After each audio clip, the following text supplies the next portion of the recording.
ஆனா நீங்க டிவி கேட்க அவ்வளவு நீங்க ஆதரிச்சிருக்கிறீங்க. நான் எம்ஜிஆர் அவர்களோடலாம் நான் கம்பேர் பண்ணல. எம்ஜிஆர் தான்.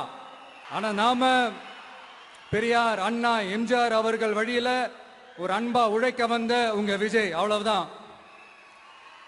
1977ல நீங்க போடாத ஓட்ட 2026ல நீங்க போட்டிருக்கிறீங்க.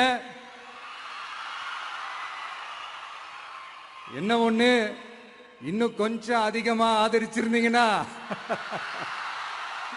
கொஞ்சம் நல்லா வந்திருக்கும்.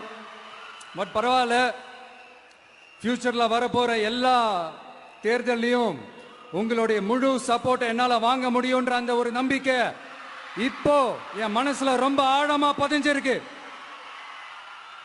ஏன்னா நீங்க அமைச்சு கொடுத்திருக்கிற இந்த ஆட்சியில எல்லா நன்மைகளையும் நீங்க கண்கூடா பார்க்க தான் போறீங்க அப்படின்ற அந்த கான்பிடன்ஸும் இப்ப என் மனசுல ரொம்ப ஆழமா பதிஞ்சிருக்கு.